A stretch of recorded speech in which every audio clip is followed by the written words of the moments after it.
have Christmas music now or something. I don't know. It's December. No. Yeah. We can record some. Good morning and welcome to Our Morning Take. My name is Frank Johnson. And my name is Abraham Lawrence. I'm Nick Seaman.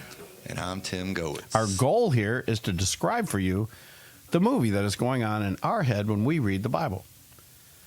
Yeah, I mean, it's December the 1st. Speaking of Christmas music, because what episode number is it? Oh, it's episode 230. Today's December the 1st. But this Tim. But this weekend, I am on my way to, Yes. after the outreach, right. I'm on my way to Nashville. Yes. To see a Christmas concert.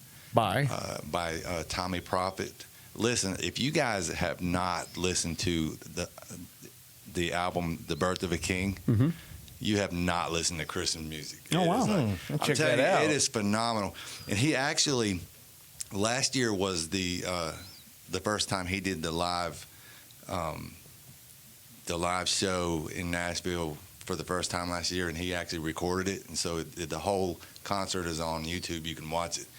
But it's got like a 200-person choir, 60-piece orchestra. It's like 60 different artists, 20-something different artists. I mean, it's so you're going to go see it live? I'm going to go see it live, yeah. But you can awesome. You can listen to the actual album. I found it last Christmas, and I had that thing on repeat the entire month of December. Who's this guy again? It's Tommy Prophet. Tomee. No. Or it might have two M's. I'll figure it out. Prophet. He graduated from Bessemer City. No, seriously. Yikes. No, seriously. I am serious. Nick's like, let's just get into it's it. It's Tommee. Yeah, I believe that. Tomm, but not Tomee. Yeah, Prophet, Profitt. Yeah. It's called The Birth of a King. It is incredible, man. It is even better than the Planet Shakers. Hark the Herald Angels sing. Oh, it's better than any Christmas album you've ever heard. I'm telling you. I'm gonna check that Seriously. out. Have you ever heard It's got the Planet orchestra. Shakers do Hark the Herald Angels sing? I don't know. Okay.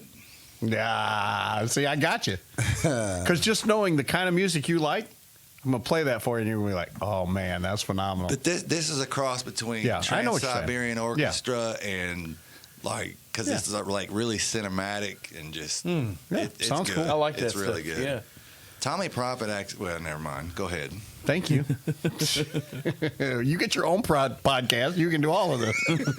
Put it in your next vlog. I knew he was going to say that. My trip to Tommy Prophet and the 80-piece orchestra. I just might do that. Buddy Rich on the drums. And then We can't get it. He's been playing with his phone. Anyway. When the time for Israel to draw near, we're in Genesis chapter 47. We're finishing up the chapter today, and we're going to call it a week. When the time for Israel to die drew near, he called his son Joseph. He said, if I found favor in your sight, place your hand under my thigh and deal with me in kindness and faithfulness. Do not bury me in Egypt. But when I lie down with my fathers, you shall carry me out of Egypt and bury me in their burial place.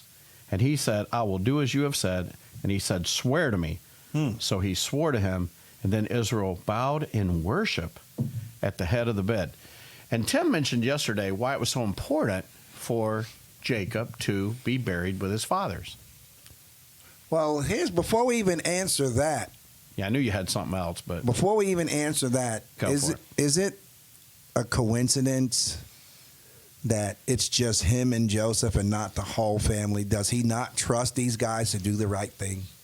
Or is this something honorable that he wants Jacob to do because of the time that they have not been together? Well, I think it's Joseph is in charge. Yeah.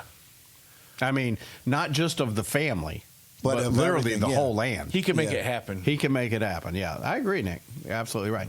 But how about the worship part?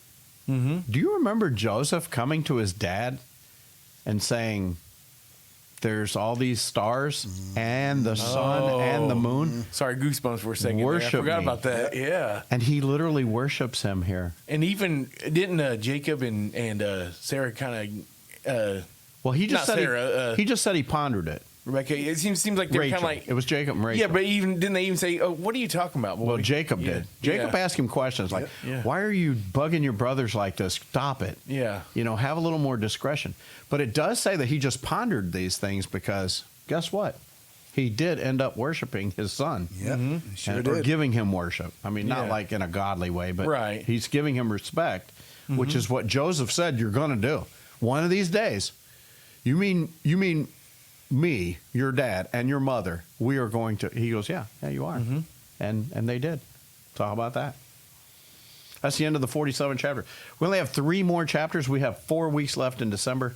We're going to have a great little rush all the way to Christmas. It's going to be a good time. Yes, but we never answered Tim's question. Now we have to answer Tim's question. He wants to know why it's so important for Jacob to go be buried with Abraham and Isaac.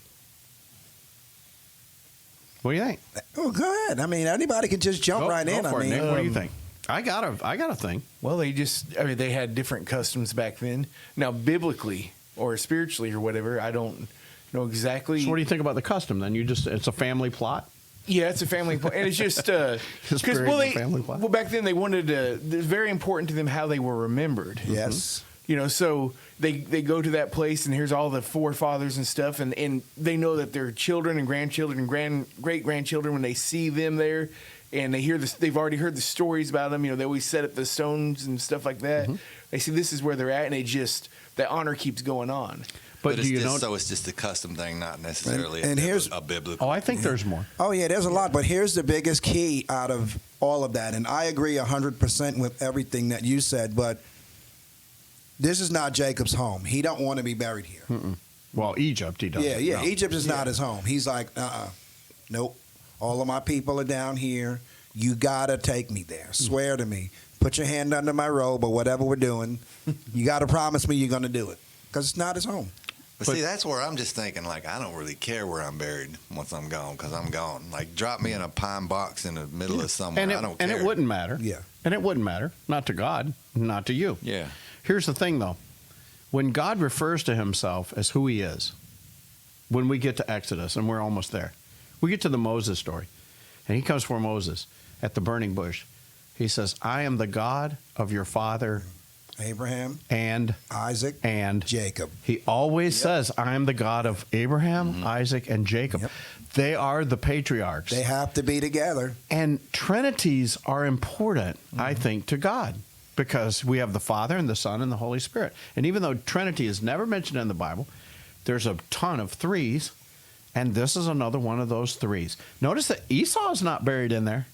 It's not Abraham and Isaac and Jacob and Esau, and they're twin brothers, twins. Yep. But it's Abraham, Isaac, and Jacob. They are the patriarchal family, just like God the Father and God the Son and God the Holy Spirit make up the Godhead. So I think it's very, very important that he's buried with his grandfather and his dad. And like I've been saying throughout the whole Genesis story, everything reverts back to what Abraham taught them. Yeah. Everything. Yeah. Every single thing. No matter how many times they veer away from it, they come back to Abraham. Absolutely. Now, many of you are going to be out shopping this weekend. I know that it's, 24 days to Christmas. Today's December 1st, and it's going to be here before we know it. And Christmas just becomes more and more commercialized every year. Yeah. But I hope that you take some time with your family to actually understand what this season's about.